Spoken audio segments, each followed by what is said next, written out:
Now's the time to be part of the team at Team Toyota.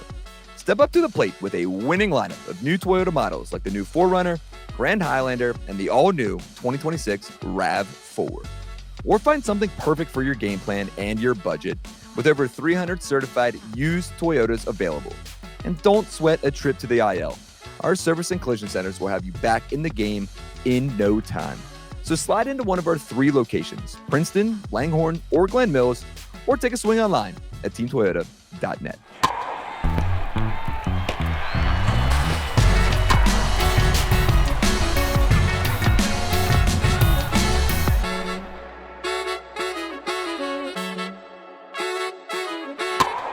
This is a special edition of Phillies Talk presented by Team Toyota. I am McKercher, digital video producer here at NBC Sports Philadelphia, and I am down here in Clearwater, Florida, landed about 2 hours ago, and I'm honored to be joined by our new hero and our anything else analysts, play-by-play, jack of all trades, Cole Weintraub, down here in Baycare Ballpark, and once again joined by Sean Kane, the producer of Phillies pre- and post-game live. Gentlemen, Kane and I recorded yesterday, and about 3 hours after we got done, the Jesús Luzardo news comes out, and we'll start there. Jesús Luzardo signs a pretty big extension with the Phillies. He's going to remain here all the way until he's, 33, 34 at least? Yeah. Cole, you were down here. You were here at the press conference today. Just your initial takeaway with something that we thought needed to be done right away.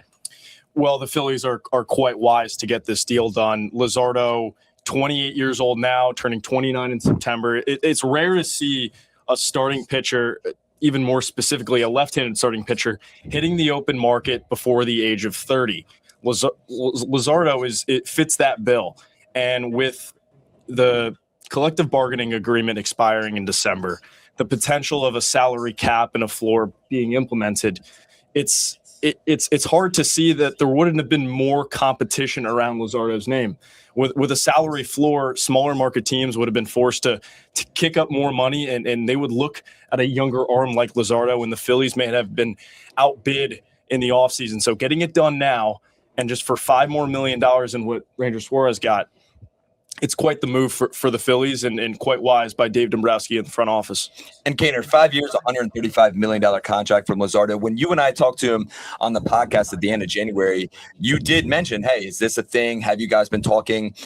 Jesus came out and said, no, we haven't really had any discussions, but it could come up in spring. Here it is now with 2 weeks before camp breaks. The Phillies pretty much ink their guy, if that's what you want to say. And in my opinion, a pretty good deal. A really good deal. And, you hear a lot, it's a good deal for both sides. Well, I think this is an instance where it actually is a good deal for both sides. Jesús Luzardo, that long-term security that Cole just referenced, with the uncertainty with the labor situation. So he's got his $135 million, and that's his money. And for the Phillies, it didn't break the bank. It wasn't, north of $30 million. I think it's a reasonable price. Essentially, it's exactly the same contract that Ranger Suarez got from the Red Sox. So in a way, it's almost like they're choosing Luzardo over Ranger. Luzardo's a little younger. Luzardo throws a little harder. So I like the deal. I really like the deal. It seems like it kind of picked up in the last couple of weeks where there started some traction towards getting this deal done, which maybe even influenced Luzardo's decision to pitch or not pitch for Venezuela in the World Baseball Classic. But good to get it done before the season starts. Gives him that peace of mind. He'll make $11 million this season, and the extension kicks in next year. And he signed all the way through 31 now, 2031 that is. And you think Christopher Sanchez's contract, he has those club options that keep him potentially through 2030. So that's a nice little 1-2 punch in the rotation, locked up for a long time, man. And that's we're going to transition probably from the Wheeler-Nola headlining that rotation now. It's going to become the Sanchez-Luzardo show here over these next 4 or 5 years, and just a good deal all around.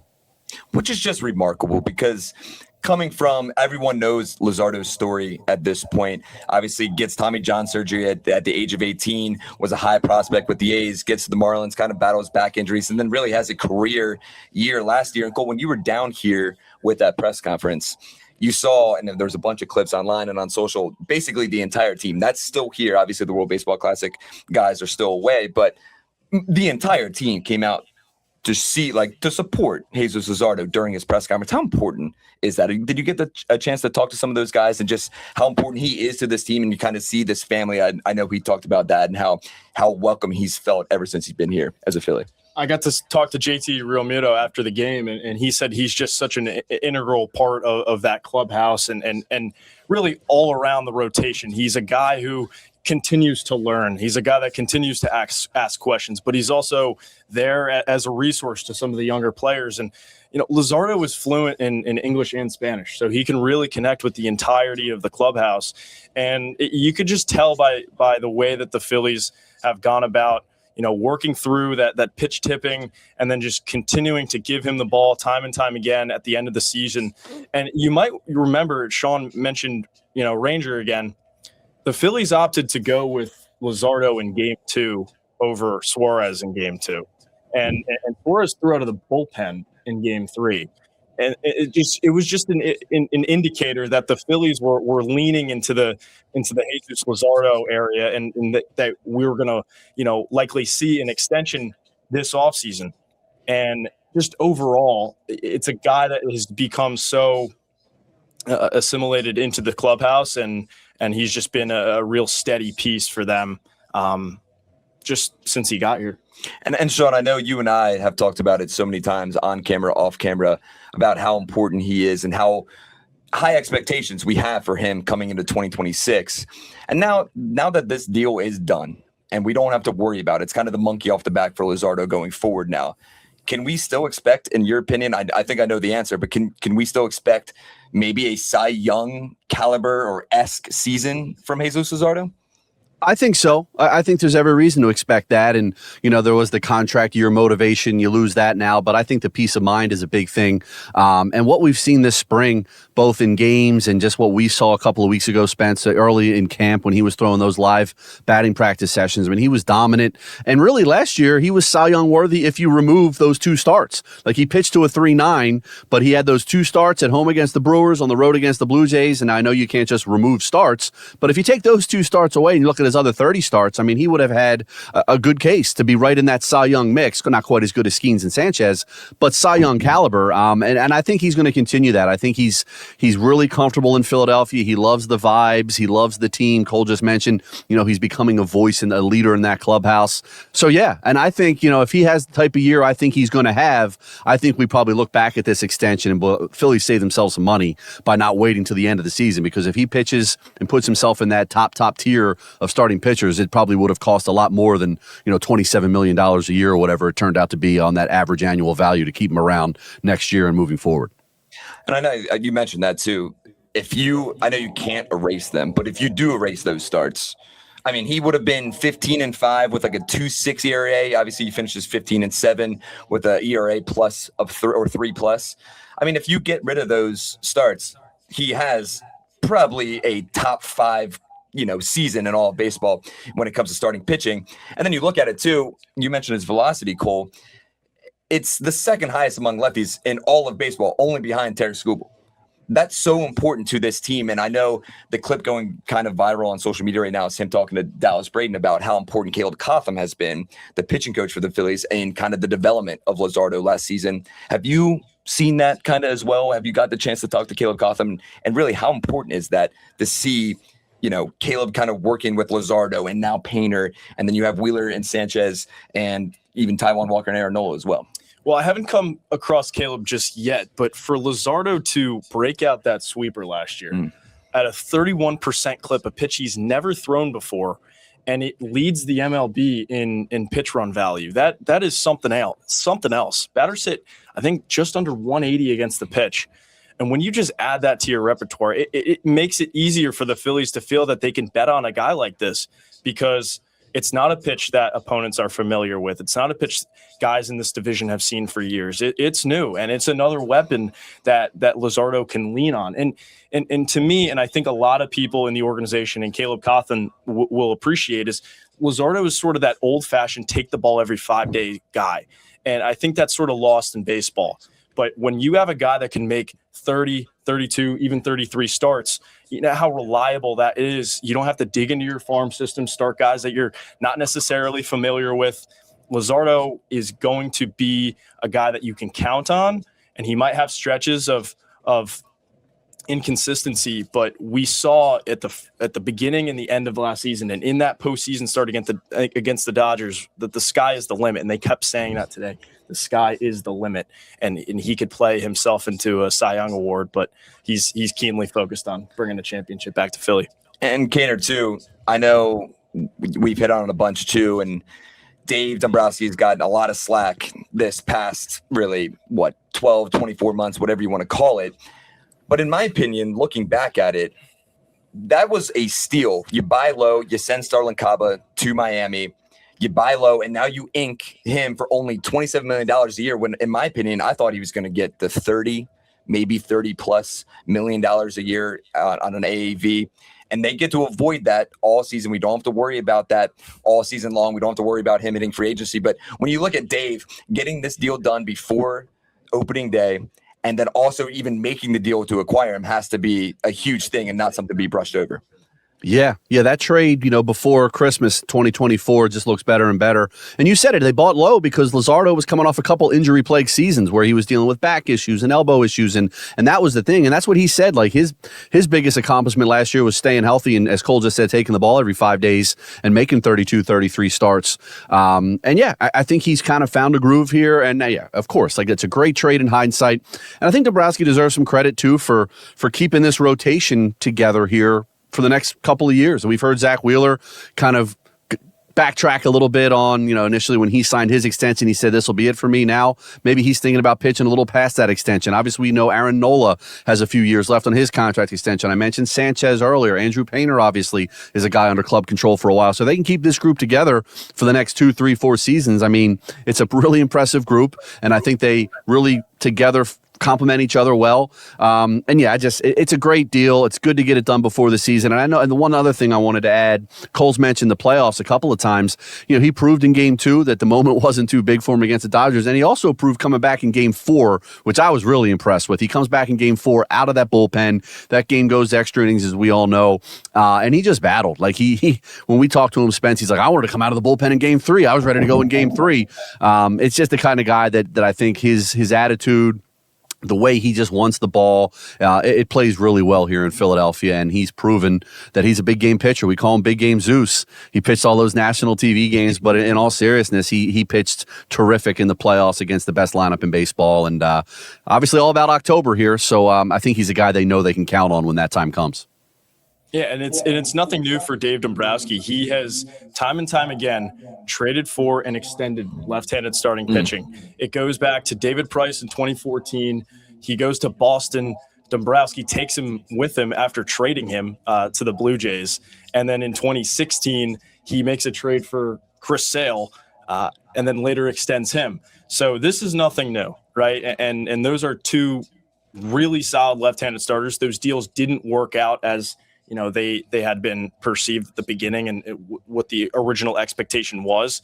But Jesus is younger than both of those guys at the time of the extension, and you just feel like he hasn't tapped into his full potential just yet. And it's exciting. I was going to say, that excites me. And I think if you're a Phillies fan, you should be very fired up about this deal. It's a deal that, you have now two strong lefties, something that a lot of major league starting rotations don't have. So you have Christopher Sanchez and Jesus Luzardo now for the next 5-6 years under their belt. And then obviously Andrew Painter. We might see Zach Wheeler.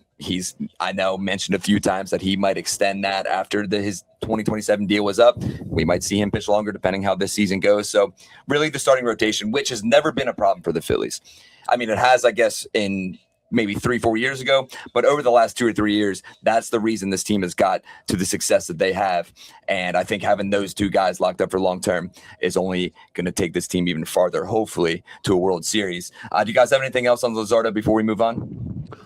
I think now he gets to play in that golf outing every year. He gets to do the fantasy football golf chipping contest, which he's really into. Now he's got the spring training golf outing. I know he obviously runs his own golf outing down in Florida.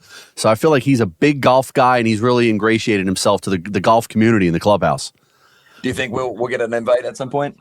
I would hope so. I would hope we get the nod, at least down in Clearwater one of those years. Yeah, I mean, $27 million too. I feel like doable.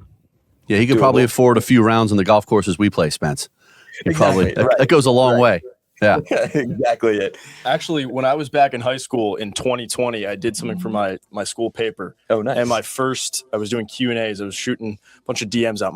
One of my first Q&As that I did was with A's Jesus Luzardo. No way. Wow. So this is kind of a full circle moment for me to be here in Clearwater on the day of the extension. How about it? I got chills right there. That's awesome, man. I love that. All right, we're going to hit a quick ad break. On the other side, Bryce Harper not in the lineup on Tuesday for the World Baseball Classic as Team USA takes on Mamma Mia, Aaron Nola, and Team Italy. And a few other news and notes from today's spring training game. They lost. I was in the plane the whole day. They lost. Yeah, they lost. Yeah. 5-3, 4-2? 4-2 sounds right. Yeah, 5-3. There you go. We're locked in. JT hit a homer. Yeah. There you go. Everyone's favorite. We'll hit the ad break. So escape the cold and come catch the Phillies in Clearwater with NBC Sports Philadelphia and Phillies Sports Trips. We're teaming up to bring fans the most unforgettable Phillies spring training experience yet. The trip includes Phillies game tickets, beachfront accommodations, round-trip travel, all-inclusive tailgates, and much more. Plus, appearances from Larry Boa, Charlie Manuel, and of course, NBC Sports Philadelphia's own Ben Davis. Book your trip today at phillysportstrips.com. Welcome back to Phillies Talk, presented by Team Toyota. Spencer McKercher, joined by Cole Weintraub down here at Baycare Ballpark in Clearwater, Florida. Sean Kane back at home in the NBC Sports Philadelphia studios. If you're watching on YouTube, I'm sorry for my attire. I'm still wearing the sweats. I'm still wearing the sweatshirt. This is my plain attire, man. You guys look great in the booth, though. It's a great shot in the booth. Look at you two guys. We're in the booth. Yeah, they set up, the big old NBC Sports Philadelphia, whatever you want to call this. Repeat to a point, I guess, if that's what you want to call it. Mm-hmm. Backdrop. Great. Yeah. And so speaking of the booth, Cole, you were here about 4 or 5 hours ago, maybe, talking with John Kruk and Tom McCarthy. Yep. If you missed it, Cole was on the broadcast on Tuesday as the Phillies took on the Yankees here at Baycare Ballpark. There's a clip going viral. John Kruk tells you never to call him sir. If he does, he's going to punch you in the face. Other highlights, though. Talk to me, man. How cool was that? It was really cool. And having had the opportunity to be in the booth as an intern and talk about my thesis at the time, and then being down in the announcers in the stands game and just feeding me food. Manco and Manco, burnt end sandwich. I mean, I was eating anything under the sun, and John Kruk called me a vegan while I was eating a burnt end sandwich. So I'm used to it at this point. But just an unbelievable experience. Tom McCarthy, obviously one of the best broadcasters in baseball, and just someone that's been so great to me throughout my really collegiate career, and then now being at NBC. It's really cool. Full circle. I know it's like 2 years, so it's not much of a circle, but full circle to me. And just a great all around time here in Clearwater. That's awesome. And it's one of those moments too where Kruk says that. What's your initial reaction? Are you just like, okay? I'm just wearing it. You just have to wear it. He's a wild card.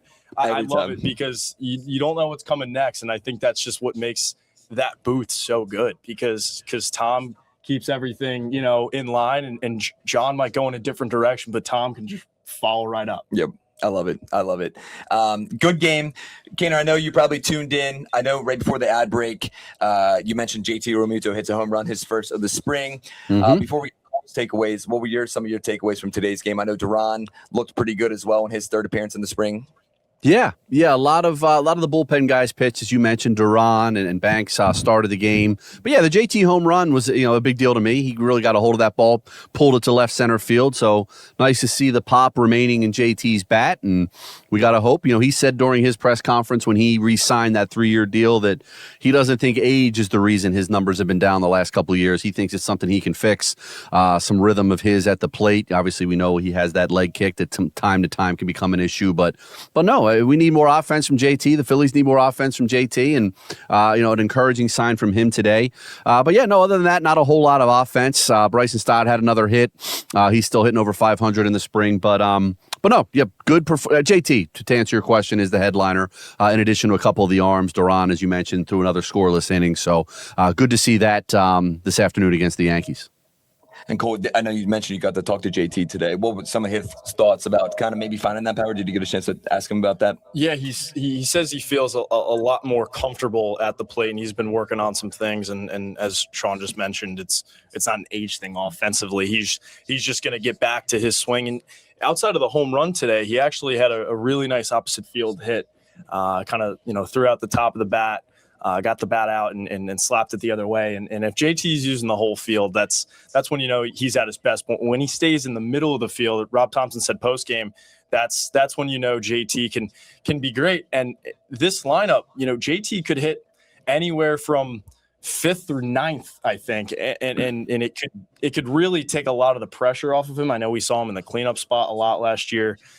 I don't think he's a cleanup hitter at this point, but he's a very good complementary guy at the bottom of the order, and a guy that the Phillies could really use a better offensive season out of their catcher. And I mentioned Duran. You mentioned too before we got started that he threw a lot more splitters today. The velo is still getting there. Sean, I know you and I talked about when he pitched on Saturday, he did hit 100, which is great because he talked about to the guys in the booth that he didn't feel his velo because it's too hot down here, which I can attest to as I'm sitting here sweating my what's off and sweatpants and a sweatshirt in 90-degree weather. But it is good to see Duran too as well, kind of find that velo and throw more splitters because that pitch is disgusting, as we know. It is disgusting, and I said it the last time I was on here. It's just creating different looks when you have that fastball is terrifying, and it instills fear in opposing lineups. And if lineups are turning around, they're 2, 3, and 4 guys. When you have a closer like that, you're not going into that inning scared at all because you have the guy. The Phillies have their guy in the 9th inning, and that's got to make you feel good. For sure. I know, Kaner, you and I, we mentioned how important maybe Keaton Anthony could be for this club. Obviously, he's starting to get some starts in left field, but unfortunately on Monday, Rob Thompson mentioned today that he broke his toe after he fouled a ball off it. Kind of takeaways from that, Sean. I know we mentioned there's a chance that this kid could be in play, maybe in a bench spot, maybe even down the road, but this obviously hurts his chances on making the roster anytime soon. Yeah, we talked about him, I guess, a week or so ago, not necessarily being in play for the roster spot this year, but a guy that's hit at every level of the minor leagues. He's at first base. Obviously, he is blocked right now by Bryce Harper, but a guy with some promise offensively, and we talked how they gave him that start in left field just to kind of get a look at him out there to see if he could play the outfield, because that'd be a way to get his bat up to that big league level sooner than, where he's at right now at first base. So, yeah, it's disappointing news. I guess he's getting surgery here soon, and he's going to miss some time, obviously, early in the season. And Max Lazar also is dealing with an injury, pitched for Team Israel, and he's got an oblique issue, so he is coming back. He was going to come back anyway as Israel was knocked out of the tournament, but yeah, so that's not great because we talked a lot about him competing for that final bullpen spot. So I'm sure that's not going to help his cause and kind of opens up that race a little bit. But yeah, a couple injuries, and you feel bad for Keaton Anthony, young guy that was making his way, impressing a lot of people. But hopefully, just a minor setback for him, and he's back healthy with that foot issue here in a couple of months. Yeah, and it sounds like a minor setback, but I think it, in a way, opens the door for Felix Reyes, who won the Eastern League batting title last year at 335. I feel like I've seen a good amount of batting practice growing up and going to games, getting there super early. I've been able to see Felix take some BP on the field here. I mean, the ball just whizzes off the bat. Like, you can hear it. And the other day, he pounded a ball over the Frenchie side, like with just all, like, effortless. Yeah. The ball just kept going. It may have hit the traffic sign way back there. Like, this is a guy that did not hit a ton of home runs last year, but he is a pure hitter first. But he's got the strength to hit the ball out. I saw a comparison for him is like a Franmil Reyes, who doesn't necessarily have a position defensively, but can just kind of hit in his sleep. I think Reyes is a better all-around hitter than Reyes. Franmil, I guess they're both last names, Reyes. Yeah. One has more power than the other, but Felix is a guy to keep an eye on as camp ends and at the beginning of the AAA season. Where do you expect him to be in AAA probably? Yeah, he finished the year there. He's been bouncing between first base and left field, kind of like Keaton. The defense in left field we talked to Felix the other day. He said he feels like he's in a good spot. Laterally, I'm not quite sure, but you never know. Adolis Garcia plays a great right field, and his build. I mean, you wouldn't think he's got the range, insane. but he sure does. It's crazy. Any other takeaways from Rob Thompson today? And I want your opinion and just kind of your takeaway, I guess, on being down here for the last 10 days and the vibe of the clubhouse with all these guys kind of being away. You have all your major guys. You have even guys like Max Lazar, who obviously might not be your big name Kyle Schwarber, Bryce Harper names, but at least they're not here at least. But is the vibe still the same? Is everything good? Because I know everyone in Philadelphia is kind of freaking out still that the vibes are not great. I would say the vibes are great because there's an infusion of youth and young talent on this team, and you can't really say the same about some of the more recent Phillies teams. I keep going back to Justin Crawford and Andrew Painter, obviously. Aiden Miller working back from his injury. He says he feels great. And I think having just Miller in the clubhouse, it brings a different feel because that's your top-ranked prospect. That's a guy that's going to be an everyday player for you, hopefully, sometime soon. And I think just him being in the clubhouse creates this opportunity for Bryce and Stott now at Bohm to continue playing like top level because Miller being there, he's a threat, right? He's a threat. Breathe down their backs. And they're going to get to the trade deadline and they're going to reevaluate their roster, and Miller might be a part of that evaluation. So getting to talk to Rob Thompson though today, hearing about Bryce and Stott, supposedly he was dealing with elbow injuries over an elbow injury over the last 2 seasons, and it was hard for him to really get his best swings off. And talking to Stott today, he said he's quiet in the box, his hands are in the right place, and those injuries going away, that should provide at least a 270, 275 average out of Stott, because that's the kind of hitter he is. And as he nears a contract year, he's certainly going to want to get back on the horse and be the kind of hitter that Rob Thompson thinks he can be and continue that momentum off of the end of last year. But yeah, I'd say the overall vibe is good. When you have guys showing a level of production 1 through 9 in the lineup, we've seen, different sparks here and there. I think everything seems to be in a good spot, and especially with the Luzardo extension, I mean, everyone's in great spirits. And I think a move like that kind of puts everybody in a better mood. And if you had reservations about what the Phillies did in the offseason, maybe you change your mind after something like this. They kind of snuck it in at the end. It did change my mind too. Bringing Luzardo back was a high priority for me, at least, and I'm glad that the Phillies got it done. Sean, as we wrap up just down here in spring training before we get to Bryce and the World Baseball Classic, you mentioned how important this season could be for Bryce and Stott, and I think what we've seen from him so far down here in spring could maybe lead us to seeing that 270, 275, 280 batting average that the Phillies fans have wanted for, maybe the last 3 or 4 seasons. Yeah, no doubt. It's been really encouraging to see the way he's swinging the bat, and he's huge. Like he's a great defensive second baseman. We all know that.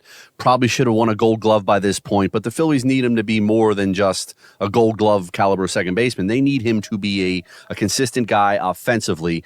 And his rookie year, he comes up, starts at shortstop. They go to the World Series. He was finding his way offensively, but then 2023 he hits 280. He's got an OPS plus of over 100. I think it was 103, and he really showed those 32 doubles, and we're like, wow, this is a guy that's going to really grow and come into his own as an offensive player, and this is going to be a big-time player. And then the last 2 years, 24 and 25, Cole mentioned the elbow issue. That was an issue specifically in 24, and then 25, he just kind of inconsistent. He would go through these stretches where he was really struggling, and we saw just a number of just kind of weak pop-ups to the left side, wasn't driving the ball, but, still contributing defensively. He's still a great base stealer, but they need him in this lineup to provide some length, and if he continues to drive the ball and hit for extra bases, I think he's a guy that creeps up towards the middle of the order, not a guy that you're just going to pencil in down at 7, 8, 9. Maybe he hits 5th, maybe he hits 6th, and just continues to produce. So yeah, so far so good. It's spring training. Who knows?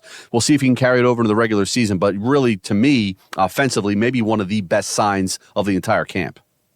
I'm with you. And I think seeing him and the spring that Alec Bohm has had as well, and I know you and I have talked about it, Sean, Otto Kemp's spring so far has been great and surprising in my eyes. Those guys kind of finding their way as camp is going to break in the next 13 days, hopefully can lead to success once opening day rolls around. All right, as we wrap up, Sean, you and I on the pod just yesterday mentioned how Bryce talked about the World Baseball Classic and how much it means to him. And now Tuesday rolls around, their 4th game, a win puts them in the quarterfinals. Yeah. Team USA is. and he's not in the lineup. Paul Goldschmidt batting 6th, I believe, or 7th. I don't have it pulled up right now, but I believe he's batting 6th. So Paul Goldschmidt will be at first base. Bryce taking a break, only 3 for 14 so far in the World Baseball Classic with 5 strikeouts, 1 RBI, and a 527 OPS. Is this something to worry about for the Phillies, or is he still kind of getting warm?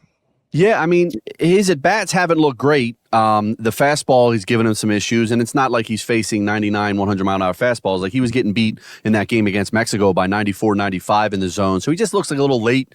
He hit one ball hard off the pitcher it wound up being an infield single, but, last night specifically, like, Bobby Witt's getting on base left and right, and Bryce is in that 2 spot, and, Bryce was just having issues, not only getting him in, but just getting him over, putting together productive at-bats. Witt was stranded out there a couple of times, so I was surprised that Mark DeRosa, the manager, didn't have him in the lineup. I mean, it makes sense if you're watching the games. Maybe they move him down a little bit, but who knows? Or maybe there's a couple different guys in the lineup tonight. Like Gunnar Henderson's in the lineup playing third base. Alex Bregman's getting the night off. Obviously, Cal Raleigh's out. Will Smith is catching. So, some guys are getting some days off. But I think Harper, to me at least, I think the plan probably was he was going to be an everyday guy like Schwarber is, like Judge is, like I think Bobby Witt should be. I know Bobby Witt didn't play the one game, but he's unbelievable. He should be leading off every game playing shortstop. But yeah, surprising, but it makes a little bit sense when you're watching his at bats, and hopefully we shall see if he bounces back in the quarterfinals, semifinals, and as far as they go. But to answer your question, Spence, I'm not too alarmed yet. They're high intensity games, still in the early March to mid-March range, so get Bryce some time at the plate to get going. But yeah, the at-bats haven't been great, and hopefully he can kind of get out of it and contribute a little more and get a little hot as he comes back to Phillies camp. And I'm glad you brought up the fastball because we've seen his numbers kind of decline, his batting average when he's facing the fastball. But is the at-bat I believe it was it was the 8th inning against Robert Garcia, who's going to be in the pen for the Rangers, maybe a late inning guy for the Texas Rangers. And it reminded me of the at-bat against Hobie Milner when in the Brewers on that Sunday night game when Bryce just kind of had the bat on his shoulder. He was facing a lefty. Robert Garcia is a lefty as well. He kind of has that weird delivery, kind of like Backus, but not as extended. And Bryce was just completely fooled. And I've seen that more and more with some of these lefties where I don't know if he's picking up the ball. And I know Bryce is a guy that when he's facing somebody new, it takes him time to warm up. He doesn't like facing somebody new until they finally get to know him. Perfect example is Noah McLean when he faced the Phillies for the first time with the Mets last year. This lineup had nothing to do with him because they haven't seen him. But going back to the fastball and kind of seeing what Garcia threw at him, in my opinion, that's what is concerning to me. Obviously, Sean, I'm glad you mentioned that. It is just mid-March. I think we need to pump the brakes a little bit. But in my opinion, it's a little concerning when you see him going against these lefties and he's not producing like we're used to seeing. Well, Dave Dombrowski this offseason sort of opened the door for some criticism around Bryce Harper.